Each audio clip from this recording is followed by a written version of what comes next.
शब्दों का समर्पण लेकर माँ सरस्वती को नमन करती हूँ, साथ ही आप सभी का अभिनंदन करती हूँ। राम राम सा, राधे राधे, जय श्री कृष्णा, जय माता दी। आप सभी को मेरा नमस्कार। कैसे हो बच्चों? बढ़िया होंगे और बढ़िया ही रहना। पढ़ाई अच्छे से चल रही होगी। अधिगम टॉपिक बिल्कुल हमारा चल रहा था, हम बात कर चुके थे। लास्ट में हमने बात की थी अधिगम को प्रभावित करने वाले कारक। कुल मिला के अधिगम में जो इंपॉर्टेंट बातें होती है वो सारी चर्चा हम कर चुके हैं। अधिगम क्या होता है, परिभाषा क्या है, अर्थ क्या है, सोपान क्या है, सिद्धांत हमने ढेरों पढ़ लिए हैं, सिद्धांतों को कितने भागों में बांटा है, ये सारी चर्चा हम कर चुके हैं। क्लियर? आज मैं आपसे बात करने जा रही हूं अधिगम स्थानांतरण की। कई बार यहां से भी प्रश्न उठकर आ जाता है, तो जितनी जानने की आवश्यकता है वो हम जानेंगे। अधिगम स्थानांतरण टॉपिक की चर्चा आज हम करने जा रहे हैं। टॉपिक की चर्चा करें उससे पहले बिल्कुल हम कर लेते हैं मां सरस्वती का ध्यान। रेडी? तैयार हो? चलिए आंखें बंद। ओम भूर्भुवः स्वः तत्सवितुर्वरेण्यं भर्गो देवस्य धीमहि धियो यो नः प्रचोदयात्। या देवी सर्वभूतेषु विद्यारूपेण संस्थिता नमस्तस्यै नमस्तस्यै नमस्तस्यै नमो नमः। यस, ठीक है बेटा, अपना रजिस्टर और पेन निकाल लीजिए और टॉपिक डाल लीजिए अधिगम स्थानांतरण।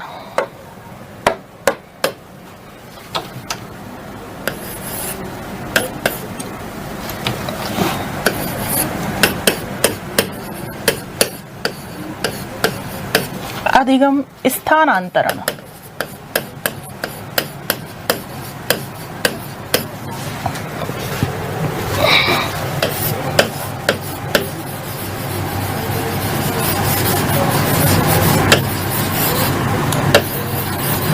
Transfer of learning.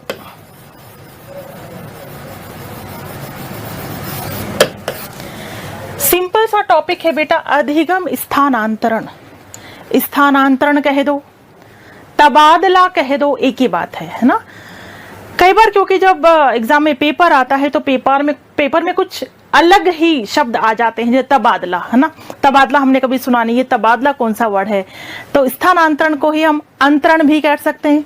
सिंपल स्थानांतरण कह दो, अंतरण कह दो, या कह दो तबादला, एक ही बात होती है। क्लियर? अधिगम स्थानांतरण कह दो, अंतरण कह दो, या कह दो तबादला। किसे कहते हैं अधिगम स्थानांतरण? सिंपल सी चर्चा है।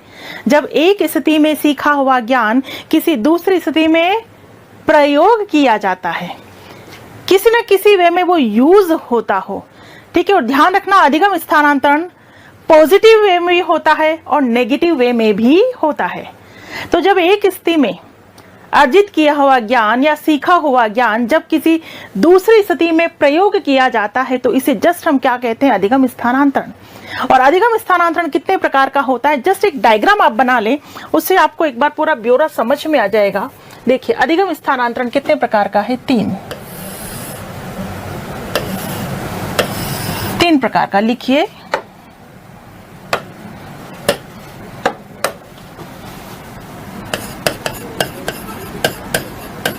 सकारात्मक स्थानांतरण, नकारात्मक स्थानांतरण और शून्य, जीरो स्थानांतरण। ठीक है? सकारात्मक स्थानांतरण, नकारात्मक स्थानांतरण और शून्य स्थानांतरण। तो अधिगम स्थानांतरण मुख्य रूप से तीन प्रकार का होता है, सकारात्मक, नकारात्मक और शून्य। सिंपल वे में हम बात करें, पहले एक बार आप समझ लीजिए अच्छे से। सकारात्मक की हम बात करें तो जब एक स्थिति में सीखा हुआ ज्ञान दूसरी स्थिति में सहायक होता है, क्या होता है? सहायक होता है, तो उसे जस्ट हम क्या कहेंगे? सकारात्मक स्थानांतरण। जब कोई ज्ञान, एक स्थिति में कोई भी ज्ञान आपने ग्रहण किया है, वो दूसरी स्थिति में क्या कर रहा है? सहायता कर रहा है। साइकिल चलाना सीख लिया आपने, साइकिल चलाना सीख लिया, अब स्कूटर चलाना सीखना चाहते हैं तो क्या साइकिल का ज्ञान स्कूटर चलाने में सहायक होगा या बाधक होगा? सीधी सी बात है बेटा, क्या होगा? सहायक होगा। तो जब एक स्थिति में सीखा हुआ ज्ञान किसी दूसरी स्थिति में सहायक होता है, कौन सा स्थानांतरण? सकारात्मक। नकारात्मक स्थानांतरण, जब एक स्थिति में सीखा हुआ ज्ञान किसी दूसरी स्थिति में बाधा उत्पन्न करता है या बाधक होता है तो उसे जस्ट हम क्या कहते हैं? नकारात्मक स्थानांतरण। ठीक है, बाधा उत्पन्न करता है या बाधक होता है उसे जस्ट क्या कहेंगे? नकारात्मक स्थानांतरण। सिंपल वे में ध्यान रखना है। और अभी तक जो प्रश्न उठे वहां सिंपल क्वेश्चन में लिखा हुआ आता है, सहायक वर्ड दिख जाएगा तो सकारात्मक स्थानांतरण है, बाधक वर्ड दिखेगा तो कौन सा स्थानांतरण है? बाधक वर्ड दिखेगा तो नकारात्मक। जब एक स्थिति में सीखा हुआ ज्ञान किसी दूसरे से न तो सहायक होता है न बाधक होता है, मतलब ये ज्ञान अलग है और वो ज्ञान अलग है। न तो सहायक होता है न बाधक होता है, वो कौन सा होगा? शून्य स्थानांतरण। कौन सा? शून्य स्थानांतरण। सबके एग्जाम्पल अभी लिखाऊंगी, पहले सिंपल वे में सुन लीजिए और समझ लीजिए। तो अधिगम स्थानांतरण 3 प्रकार का हुआ, सकारात्मक, नकारात्मक और शून्य। अब ये जो सकारात्मक स्थानांतरण है, कौन सा? सकारात्मक। सकारात्मक स्थानांतरण भी 3 प्रकार का होता है। कितने प्रकार का बेटा? 3 प्रकार का होता है सकारात्मक स्थानांतरण। देखिए,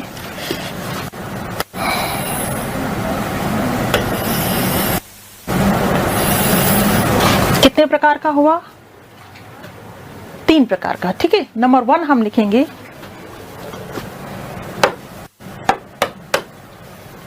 पहले तो ये आपका नंबर 1 था, ये नंबर 2 था और ये नंबर 3 था। अब सकारात्मक का नंबर 1 कौन सा है? नंबर 1 है समस्तर, या हम कहेंगे क्षैतिज। समस्तर या क्षैतिज अधिगम स्थानांतरण। ठीक है, समस्तर या क्षैतिज अधिगम स्थान। लिखते जा रहे हैं आप, लिखते जा रहे हैं। इंग्लिश वर्ड लिखो, हॉरिजॉन्टल।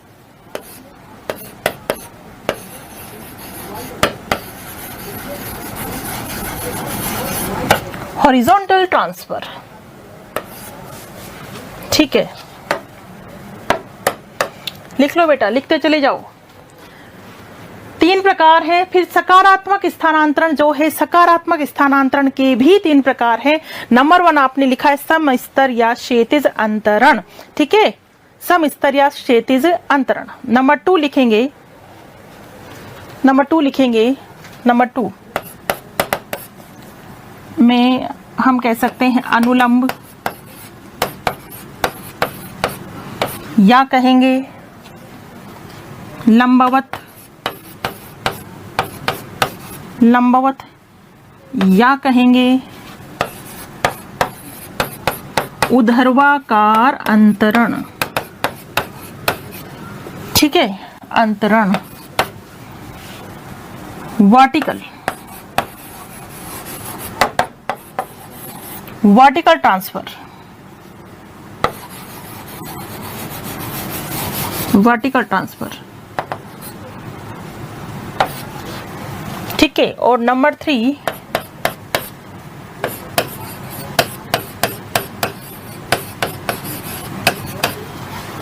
द्विपार्श्वीय अंतरण, या हम इसे कहते हैं क्रॉस, क्रॉस शिक्षा।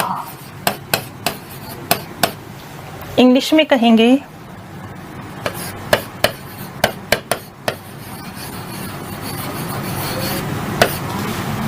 बाइलेटरल और क्रॉस एजुकेशन, क्रॉस एजुकेशन।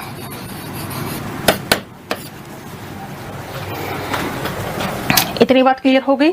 ठीक है, अधिगम स्थानांतरण को 3 भागों में बांटा है, सकारात्मक, नकारात्मक और शून्य। क्लियर?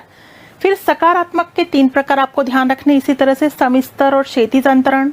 नंबर 2 अनुलंब कह दो, लंबवत कह दो या ऊर्ध्वाकार अंतरण। और नंबर 3 है द्विपार्श्वीय अंतरण कह दो या क्रॉस शिक्षा। इतनी बात क्लियर है? अब देखो, सकारात्मक का ये जो पहला प्रकार है, पहला प्रकार कौन सा है? समस्तर या क्षैतिज अंतरण। ठीक है, समस्तर या क्षैतिज अंतरण जिसे हम इंग्लिश में क्या कहते हैं? हॉरिजॉन्टल। ठीक है, इंग्लिश में क्या कहते हैं? Horizontal transfer. अब इसको भी दो भागों में बांटा है, कंफ्यूज मत होना, आराम से सुन लेना। इसको भी दो भागों में, किसको? समस्तर को दो भागों में। नंबर 1 पार्श्वीय अंतरण, लैटरनल ट्रांसफर,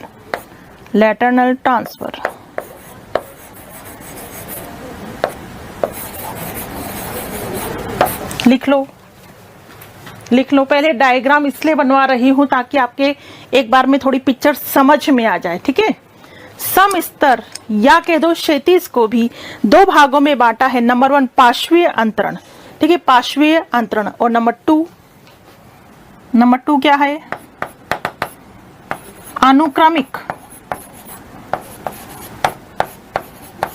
अनुक्रमिक अंतरण यानी सिक्वेंशियल।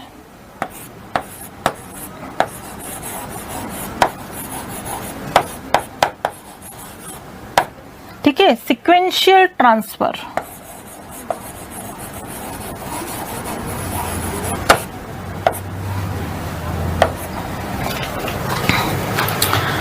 पहले तो आपको इतनी बात ये समझ लो, ये तथ्य हैं जो आपको एज इट इज याद रख लेने हैं। इनके अंदर क्या है वो समझाऊंगी भी सही, लिखवाऊंगी भी सही, लेकिन पहले ध्यान दो, अधिगम स्थानांतरण की हम बात कर रहे हैं। सकारात्मक स्थानांतरण, नकारात्मक स्थानांतरण और शून्य, ये बात क्लियर? ठीक है, पहला कौन सा है? सकारात्मक स्थानांतरण। दूसरा कौन सा है? नकारात्मक स्थानांतरण। तीसरा कौन सा है? शून्य। ठीक, अब हम केवल बात कर रहे हैं सकारात्मक स्थानांतरण की। सकारात्मक स्थानांतरण को कितने भागों में बांटा है? 1, 2 एंड 3। ठीक है, सकारात्मक स्थानांतरण को कितने भागों में बांटा है? 1, 2 एंड 3। 1 क्या है? समस्तर कह दो या क्षैतिज अंतरण, हॉरिजॉन्टल, ठीक है, हॉरिजॉन्टल ट्रांसफर। नंबर 2 क्या है? अनुलंब कह दो, लंबवत कह दो या ऊर्ध्वाकार अंतरण, ठीक है, वर्टिकल ट्रांसफर। और नंबर 3 क्या है? द्विपार्श्वीय अंतरण कह दो या क्रॉस शिक्षा कह दो, बायलैटरल और क्रॉस एजुकेशन। ठीक है, सकारात्मक को कितने भागों में बांटा? 1, 2 एंड 3। ठीक, जो पहला है समस्तर या क्षैतिज अंतरण, हॉरिजॉन्टल ट्रांसफर, इसके भी दो प्रकार हैं, पार्श्वीय और अनुक्रमिक। ठीक है, पार्श्वीय और अनुक्रमिक। पहले इतनी बात समझ में आ गई, इतनी बात क्लियर है। अब हम एक एक चीज को लिखेंगे, ठीक है, एक एक चीज को हम लिखेंगे। तो सबसे पहले अधिगम स्थानांतरण किसे कहते हैं वो लिखिए आप।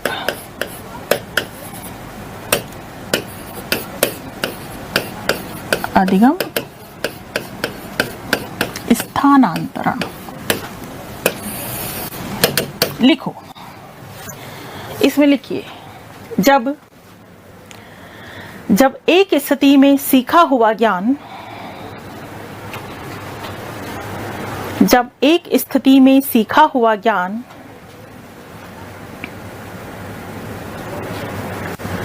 किसी दूसरी स्थिति में प्रयोग किया जाता है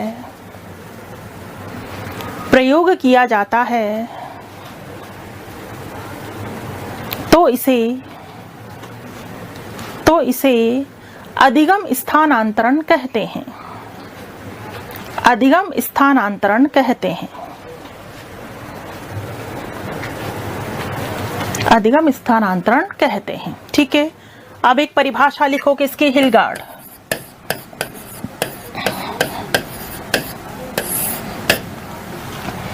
परिभाषा लिखेंगे भाई, किसकी लिखेंगे? हिलगार्ड की।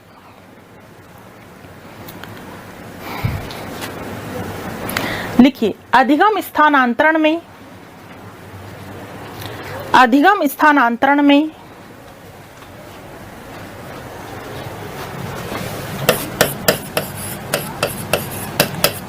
एक क्रिया का प्रभाव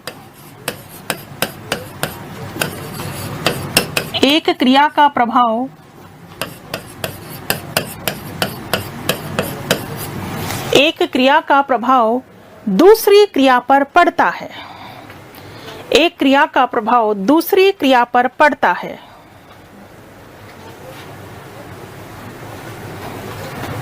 दूसरी क्रिया पर पड़ता है। ठीक है, नेक्स्ट डेफिनेशन लिखेंगे।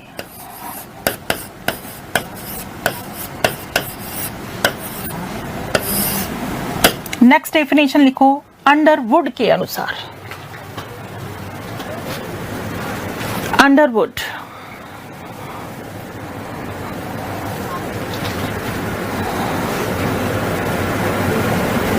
लिखिए, अधिगम स्थानांतरण का अर्थ, अधिगम स्थानांतरण का अर्थ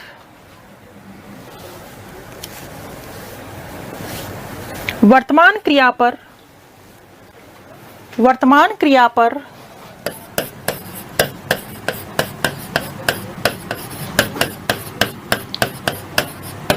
पूर्व अनुभवों का प्रभाव होता है। वर्तमान क्रिया पर पूर्व अनुभवों का प्रभाव होता है। पूर्व अनुभवों का प्रभाव होता है। ठीक है, क्लियर है? देख लीजिए, अधिगम स्थानांतरण क्या होता है, ये बात समझ में आ गई। सिंपल वे में ही समझना है। जब एक स्थिति में सीखा हुआ ज्ञान किसी दूसरी स्थिति में प्रयोग किया जाता है, यूज किया जाता है, तो इसे क्या कहते हैं? अधिगम स्थानांतरण। जैसा कि हिलगार्ड का कहना है कि अधिगम स्थानांतरण में एक क्रिया का प्रभाव दूसरी क्रिया पर पड़ता है। ठीक है, एक क्रिया का प्रभाव दूसरी क्रिया पर पड़ता है। अंडरवुड का क्या कहना है कि अधिगम स्थानांतरण का अर्थ वर्तमान क्रिया पर पूर्व अनुभवों का प्रभाव, जो भी आप कर रहे हैं, आपने जो पहले सीखा है उसका प्रभाव, वर्तमान क्रिया पर पूर्व अनुभव का प्रभाव। ठीक है, प्रभाव पड़ता है। इन्होंने भी लगभग यही कहा है कि एक क्रिया का प्रभाव दूसरी क्रिया पर पड़ता है, और अंडरवुड का भी ये कहना है कि वर्तमान क्रिया पर पूर्व अनुभव का प्रभाव पड़ता है या प्रभाव होता है। ठीक है, अब हेडिंग डालिए अधिगम स्थानांतरण के प्रकार। अधिगम स्थानांतरण के प्रकार। ठीक, प्रकार में नंबर 1 लिखो,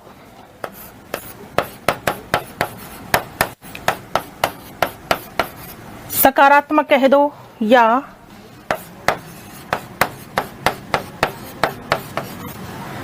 धनात्मक कह दो या कह दो अनुकूल स्थानांतरण।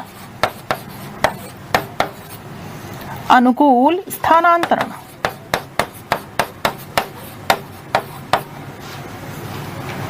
ठीक है, positive transfer of learning, positive.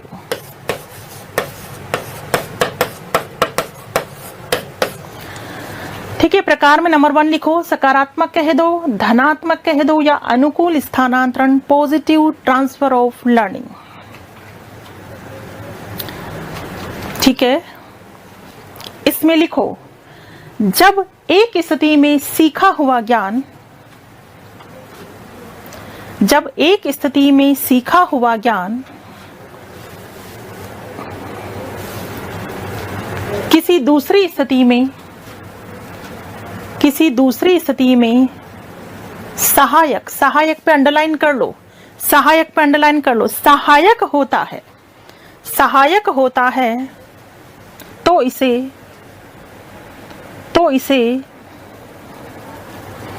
सकारात्मक स्थानांतरण कहते हैं। सकारात्मक स्थानांतरण कहते हैं। जैसे उदाहरण लिखो, जैसे गणित विषय का ज्ञान, गणित विषय का ज्ञान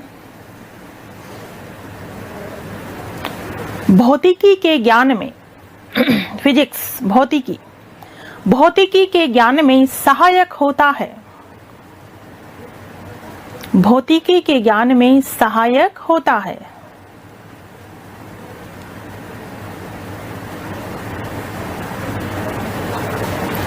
ठीक है, दूसरा उदाहरण लिख लो,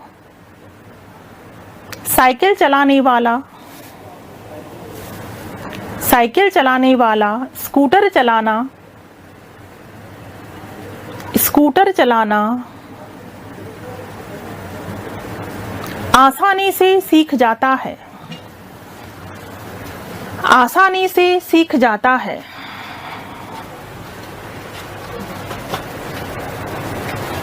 ठीक है, चलो number 2,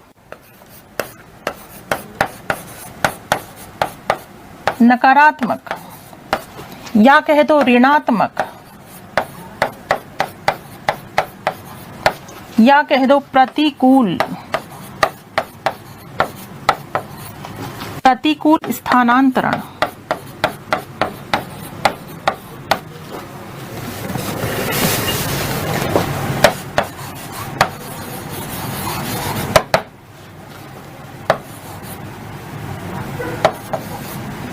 negative transfer of learning, negative transfer of learning, नकारात्मक कह दो, ऋणात्मक कह दो या कह दो प्रतिकूल स्थानांतरण, नेगेटिव ट्रांसफर ऑफ लर्निंग।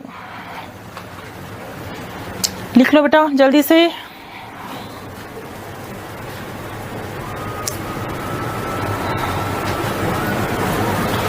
ठीक है, लिखो।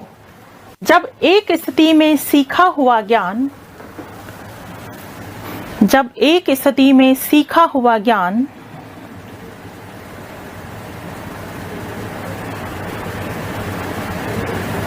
किसी दूसरी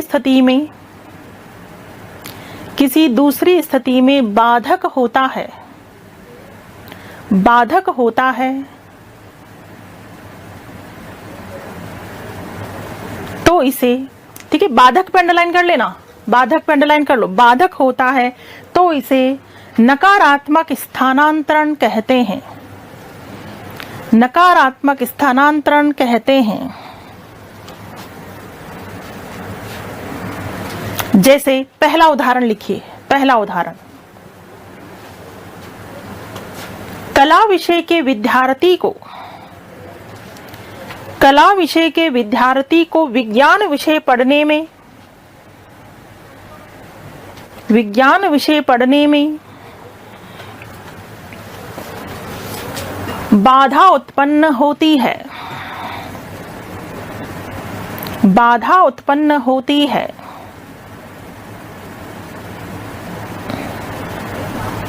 ठीक है, दूसरा उदाहरण लिख लो। अमेरिका के ड्राइवर को, अमेरिका के ड्राइवर को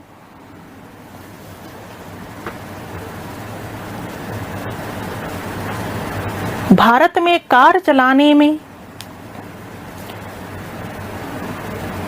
भारत में कार चलाने में बाधा उत्पन्न होती है, बाधा उत्पन्न होती है। ठीक है, एक बार लिख लो फिर और अच्छे से समझाऊंगी। बाधा उत्पन्न होती है। ठीक है, चलो नंबर 3 लिखो, शून्य स्थानांतरण, शून्य, शून्य स्थानांतरण, zero, zero transfer of learning, शून्य स्थानांतरण,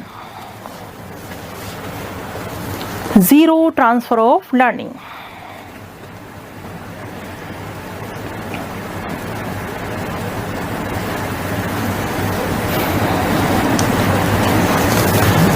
लिख लिया? चलो इसमें लिखो, जब एक स्थिति में, जब एक स्थिति में अर्जित ज्ञान, अर्जित ज्ञान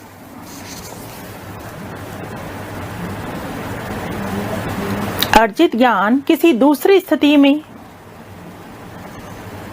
किसी दूसरी स्थिति में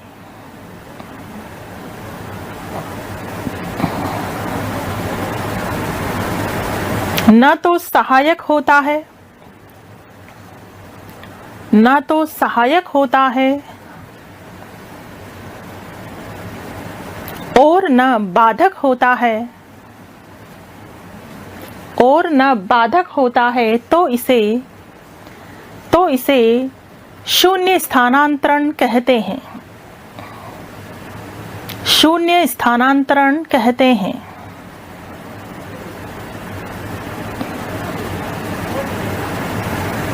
जैसे, जैसे पहला उदाहरण लिखो, बैटिंग का ज्ञान, बैटिंग का ज्ञान बॉलिंग में, बॉलिंग में सहायक, बैटिंग का ज्ञान बॉलिंग में सहायक नहीं होता है। बैटिंग का ज्ञान बॉलिंग में सहायक नहीं होता है।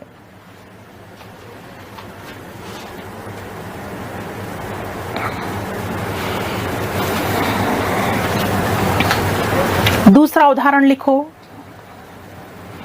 प्रार्थना याद कर लेने पर भी, प्रार्थना याद कर लेने पर भी देशभक्ति गीत याद करने में, देशभक्ति गीत याद करने में उतना ही समय लगता है, उतना ही समय लगता है। ठीक है, देखिए अधिगम स्थानांतरण किसे कहते हैं, बात क्लियर। हिलगार्ड और अंडरवुड की परिभाषा आप लिख चुके हैं, समझ चुके हैं। प्रकार 3 प्रकार है, सकारात्मक, नकारात्मक, शून्य। सकारात्मक की हम बात करें तो एक स्थिति में सीखा हुआ ज्ञान जब दूसरे में सहायक होता है। जैसे यहां आपने लिखा है ना, सिंपल क्या लिखा है आपने कि कोई भी बालक है, मान लो उसे साइकिल चलानी आती है, तो साइकिल चलानी आती है तो ये ज्ञान स्कूटर चलाने के ज्ञान में सहायक होगा। जैसे हम बात करें कि रीट में एक पात्रता परीक्षा होती है और एक मेन एग्जाम होता है। पात्रता परीक्षा की यदि आप तैयारी करते हैं तो ये तैयारी मेन तैयारी में, मुख्य परीक्षा में सहायक होगी या बाधक होगी, सहायक होगी।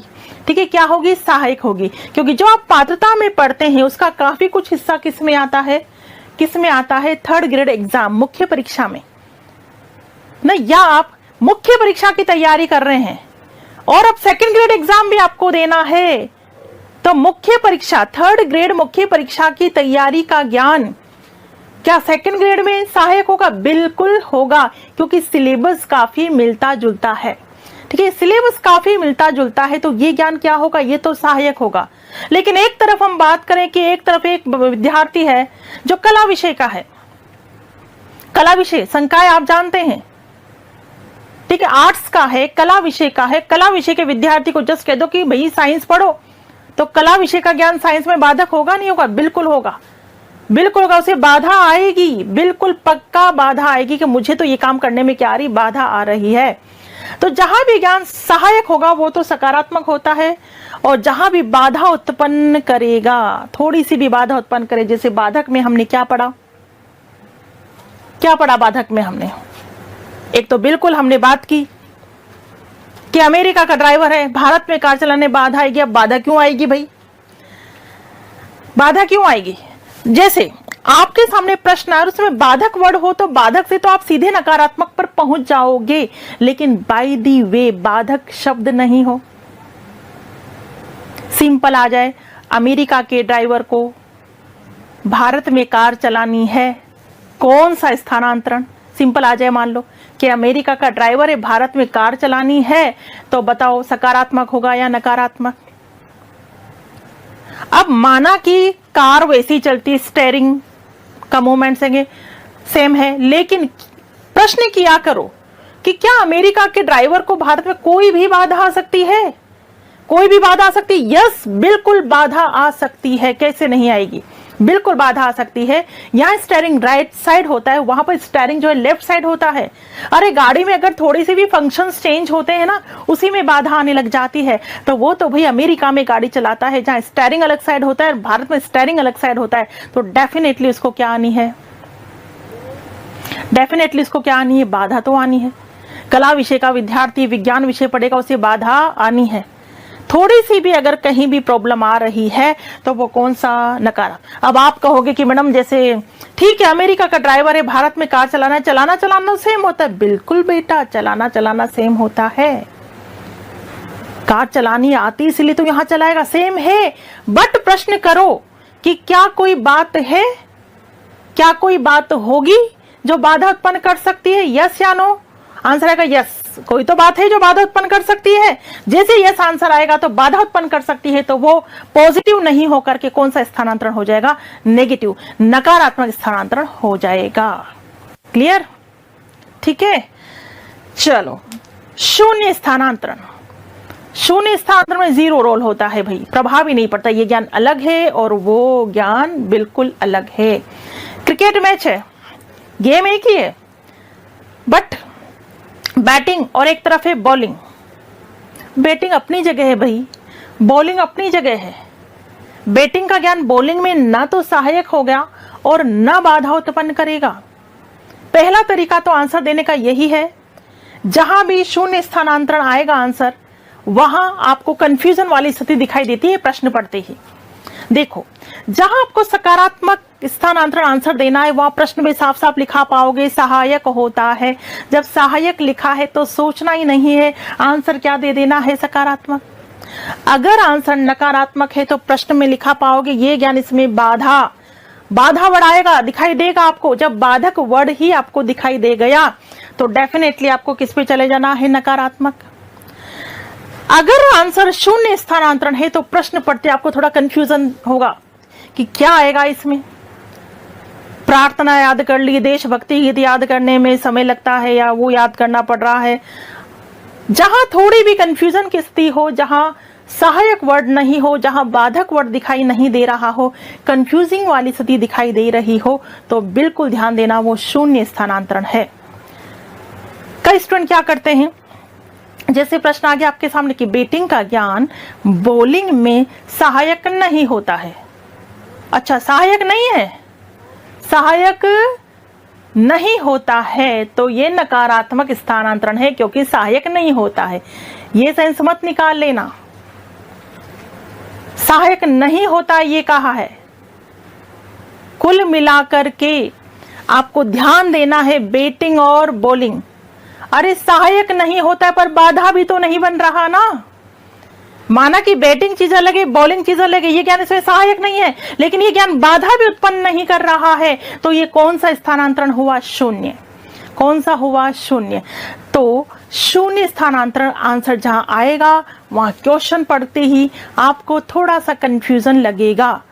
प्रार्थना याद कर लेने पर भी, देशभक्ति गीत याद करने में समय लगता है, कबीर के दोहे याद कर लेने पर भी रहीम के दोहे याद करने में समय लगता है, तो कुछ कंफ्यूजन सा दिखाई देगा। आपको लगेगा क्या आएगा, यहाँ सकारात्मक स्थानांतरण आएगा या नकारात्मक आएगा, कंफ्यूजन हो रहा है, शून्य आएगा। क्या आएगा, शून्य स्थानांतरण आएगा। इतना ही जानना यहाँ काफी है, ठीक है, इतना जानना काफी है। तो बिल्कुल प्रकार कितने पढ़ लिए हमने, 3, सकारात्मक, नकारात्मक और शून्य स्थानांतरण। क्लियर है, ठीक है। अब हम बात करेंगे सकारात्मक स्थानांतरण के प्रकारों की, जो मैंने आपको डायग्राम के अंतर्गत बताए थे, ठीक है। हेडिंग डालिए, हेडिंग क्या डालेंगे, सकारात्मक स्थानांतरण के प्रकार।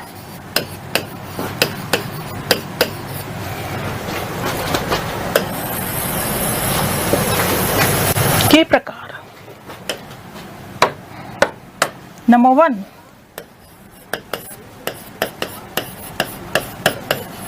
समस्तर कह दो या क्षैतिज अंतरण, ठीक है।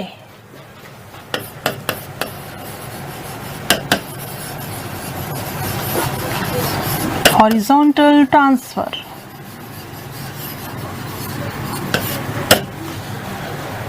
लिख लो, समस्तर कह दो या क्षैतिज अंतरण, लिख लीजिए।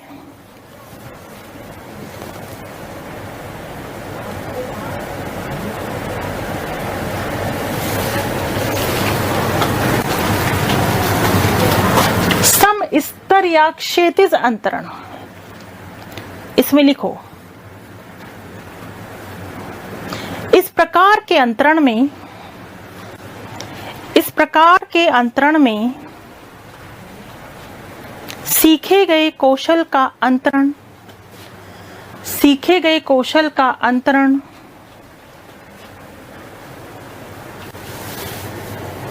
सीखे गए कौशल का अंतरण समान स्तरीय कौशल में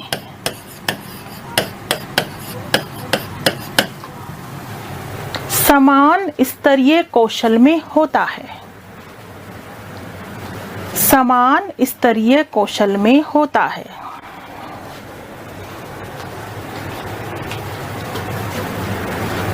इसके दो प्रकार होते हैं। इसके दो प्रकार होते हैं। नंबर 1 पार्श्वीय अंतरण।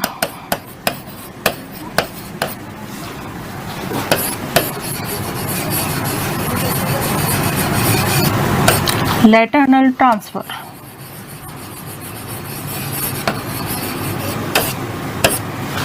इसके दो प्रकार होते हैं। नंबर 1 लिखो, पार्श्वीय अंतरण, लैटरल ट्रांसफर।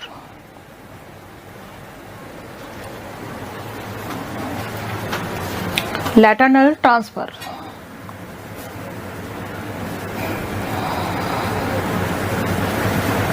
लिखिए, इसमें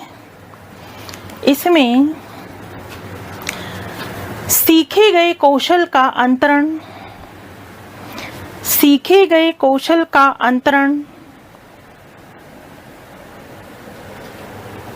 अंतरण एक ऐसी परिस्थिति या विषय में होता है, एक ऐसी परिस्थिति या विषय में होता है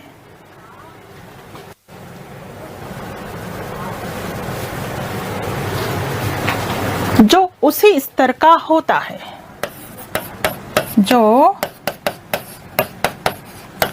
उसी स्तर का होता है, जो उसी स्तर का होता है। जैसे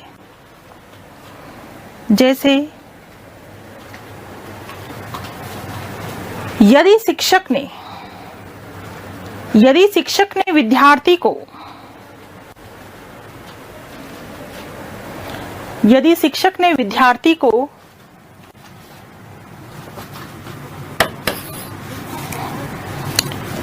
8 - 2 = 6 सिखाए हैं, 8 - 2 = 6 सिखाए हैं,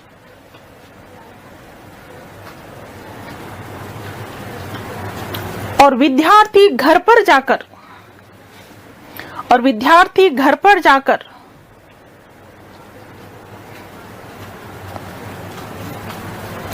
टेबल पर रखे 8 केलों में से 2 केले निकाल लेने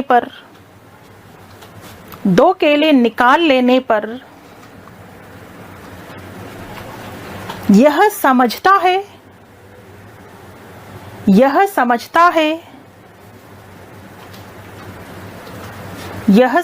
है कि अब 6 केले बचे हैं,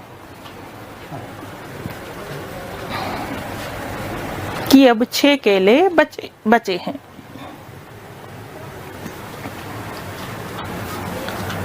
बात समझ में आ गई? यहां तक हम पढ़ रहे हैं सकारात्मक स्थानांतरण के प्रकार। उसमें नंबर 1 कौन सा है? समस्तरीय क्षैतिज अंतरण। किसे कहते हैं?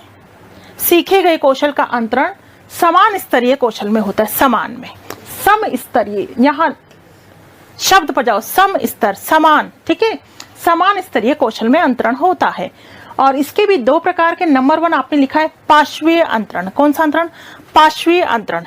इसमें जो है, इसमें स्थानांतरण कौन से कौशल का होता है? जो भी कौशल आपने अर्जित किया है, जो भी कौशल आपने सीखा है, उसका अंतरण उसी स्तर के कौशल में होता है, उसी स्तर का। जैसे सिंपल क्लास में यदि बच्चे को टीचर ने सिखाया कि बेटा 8 में से -2 कर देंगे तो कितने बचेंगे? 6 बचेंगे।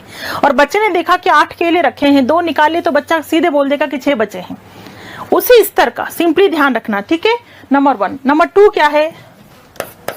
नंबर 2 है अनुक्रमिक अंतरण।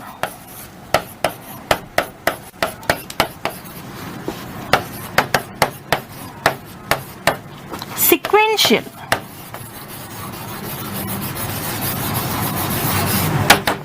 Sequential transfer.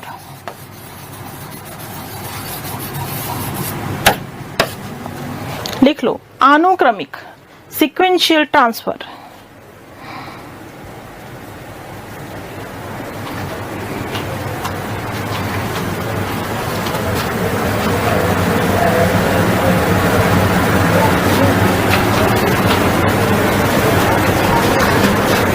इसमें एक लाइन लिख लो, क्रम में में सीखने का अंतरण, क्रम में सीखने का अंतरण,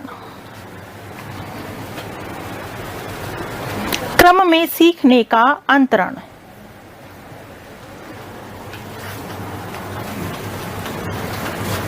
ठीक है, क्रम में सीखने का अंतरण। अनुक्रमिक सीक्वेंस आपको पता लग रहा है, सीक्वेंस से, है ना। आप लिख लो, उदाहरण लिख लो। जैसे लिखिए,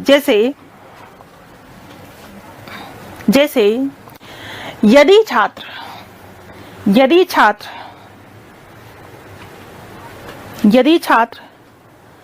जोड़ सीखता है तो वह आसानी से बाकी सीख जाता है और उसके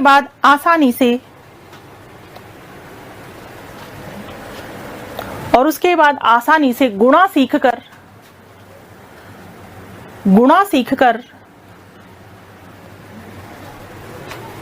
भाग देने की प्रक्रिया को सीखता है। गुणा सीखकर भाग देने की प्रक्रिया को सीखता है। भाग देने की प्रक्रिया को सीखता है। बात क्लियर है? सिंपली ध्यान देना है, सकारात्मक, नकारात्मक, शून्य। फिर सकारात्मक के प्रकार है, उनमें से सकारात्मक का पहला प्रकार सम स्तर, यानी सीखे गए कौशल का अंतरण समान स्तर में होना। समान स्तर, ये ध्यान रखना। और सम स्तर या क्षैतिज के भी दो प्रकार हैं, पार्श्वीय और अनुक्रमिक। पार्श्वीय और अनुक्रमिक, पार्श्वीय में क्या होता है, उसी स्तर के कौशल का, ठीक है, जो सीखा ज्ञान है उसका अंतरण उसी स्तर में होता है, उसी स्तर का होता है। जैसे एग्जाम्पल मैंने आपको बताया था। अनुक्रमिक में क्रमानुसार एक क्रम में सीखने का अंतरण होता है। ये सीख लिया तो इसका ज्ञान इसमें सहायक होगा, फिर इसमें सहायक। जोड़ करना सीख लिया तो जोड़ का ज्ञान बाकी में सहायक होगा, फिर गुणा में, और गुणा का ज्ञान फिर किसमें, भाग में सहायक होगा। भाग करने की क्रिया को सीखेगा। क्रम में सीखना, ठीक, क्रम में सीखना। बच्चे को संज्ञा सिखा दी तो उसके बाद वो सर्वनाम आसानी से सीख जाता है। फिर क्रिया सिखाने के बाद क्रिया विशेषण आसानी से सीखेगा। क्रिया विशेषण, हम क्रिया विशेषण पहले बताएंगे, उससे बच्चे को पता ही नहीं क्रिया क्या है। क्रम से बताना होगा, पहले क्रिया बताओ, उसके बाद क्रिया विशेषण। बात समझ में आ रही? तो क्रम में सीखना, जब ये, तो इसका ज्ञान इसमें सहायक होगा, फिर इसमें सहायक होगा। अनुक्रमिक, क्रमानुसार, सिक्वेंशियल, नाम से आपको पता चल रहा होगा। क्लियर है? तो ये कौन सा स्थानांतरण होगा, सम स्तर या क्षैतिज अंतरण। नंबर 1 हो गया। चलिए अब आ जाते हैं किस पर, नंबर 2 की हम बात करेंगे। नंबर 2 अनुलंब कह दो, लंबवत कह दो, या कह दो ऊर्ध्वाकार अंतरण।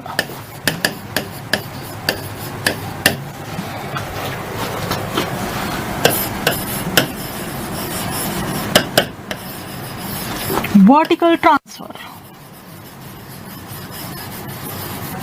लिख लो। अनुलंब कह दो, लंबवत कह दो, या कह दो ऊर्ध्वाकार अंतरण।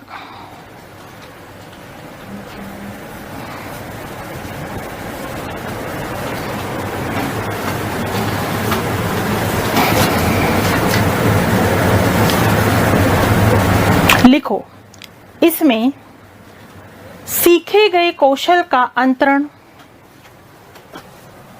सीखे गए कौशल का अंतरण, सीखे गए कौशल का अंतरण उच्च स्तर के कौशल को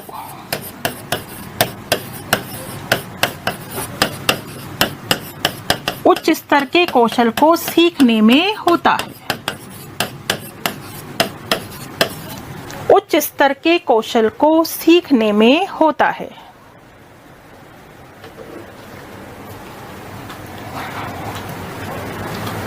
ठीक है, एक लाइन आगे लिखो।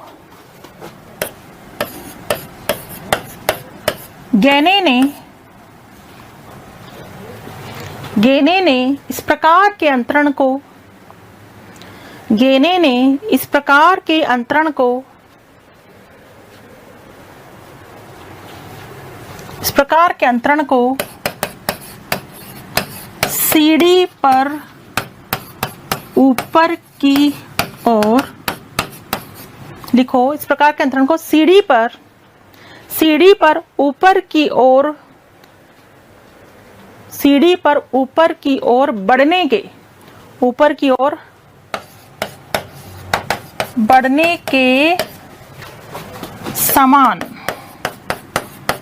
के समान की प्रक्रिया माना है।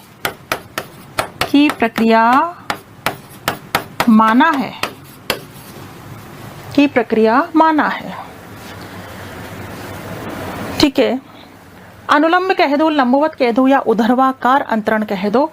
वर्टिकल ट्रांसफर जिसे हम कहते हैं, देखो नाम से देखो, अनुलंब, लंबवत, ऊर्ध्वाकार, वर्टिकल मतलब ऊपर की ओर चढ़ना। तो इस प्रकार के अंतरण में सीखे गए कौशल का जो अंतरण है वो उच्च स्तर के कौशल को सीखने में होता है। तो उच्च स्तर के कौशल को सीखने में, जैसे आपके 4th क्लास का ज्ञान 5th क्लास में काम आएगा, 5th क्लास का ज्ञान 6th क्लास में काम आएगा, 6th क्लास का ज्ञान 7th में काम आएगा। ठीक है, तो सीढ़ी पर ऊपर की ओर चढ़ना, गेगनी ने इसे क्या माना, गेगनी बोल दो, गेने बोल दो, बात एक ही है। सीढ़ी पर ऊपर की ओर बढ़ने के समान की प्रक्रिया माना है। गेने ने अनुलंब या लंबवत अंतरण को क्या माना है, सीढ़ी पर ऊपर की ओर बढ़ने की, ठीक है, सीढ़ी पर ऊपर की ओर बढ़ने के समान की प्रक्रिया माना है। क्लियर? तो ये दूसरा हो गया, नाम ध्यान रखेंगे, अनुलंब कह दो, लंबवत कह दो या ऊर्ध्वाकार अंतरण। चलिए तीसरा प्रकार हम लिखेंगे, नंबर 3।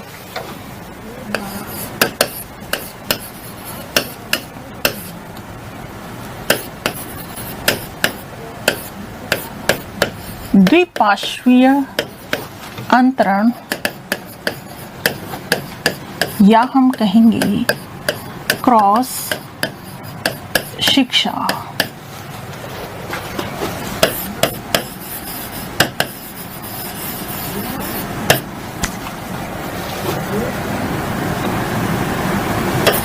बायलैटरल ट्रांसफर या कहेंगे क्रॉस एजुकेशन, लिख लो।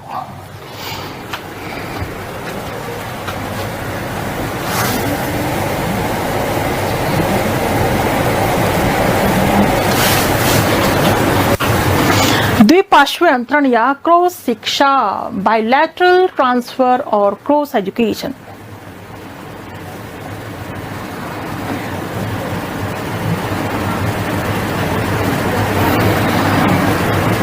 लिख लिया सभी ने? लिखिए। जब शरीर के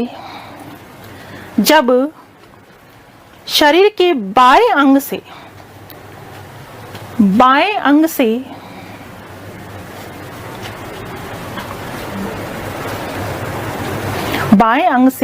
सीखे गए कौशल का अंतरण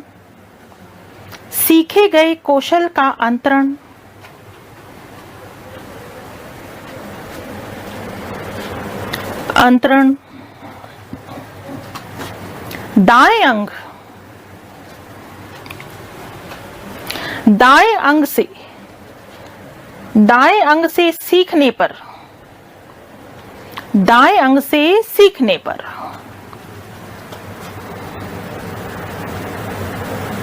या फिर दाएं अंग से सीखे गए कौशल का अंतरण बाएं अंग से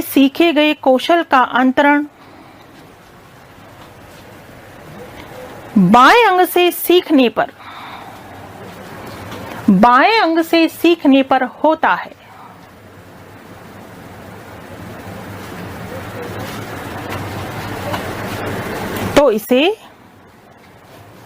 तो इसे द्विपार्श्वीय अंतरण कहते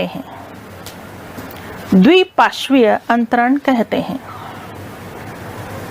यहां भी आपको नाम से पता लग रहा है, द्विपार्श्वीय।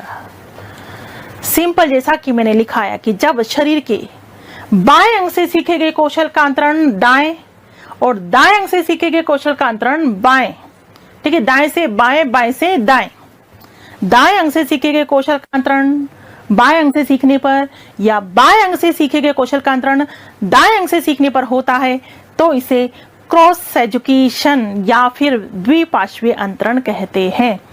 होता ही है। और मान लीजिए आपने सीधे हाथ से लिखना सीखा है, उल्टे से लिखना नहीं सीखा, ठीक है, लेकिन अगर आपको पेन पकड़ा दिया जाए, पेंसिल पकड़ा दी जाए तो लिख तो लोगे ना, जबकि उल्टे हाथ से लिखने की कभी आपने प्रैक्टिस नहीं की। तो कुल मिला के दाएं से बाएं और बाएं से दाएं में अंतरण होता है तो इसे जस्ट हम क्या कहते हैं, द्विपार्श्वीय अंतरण कहते हैं। इतनी बात आपके समझ में आ गई होगी, ठीक है। अधिगम स्थानांतरण की चर्चा हुई थी बेटा आज। सिंपल अधिगम स्थानांतरण को हमने पढ़ा है कि अधिगम स्थानांतरण किसे कहते हैं। हिलगार्ड की डेफिनेशन हमने पढ़ी, अंडरवुड की डेफिनेशन हमने पढ़ी।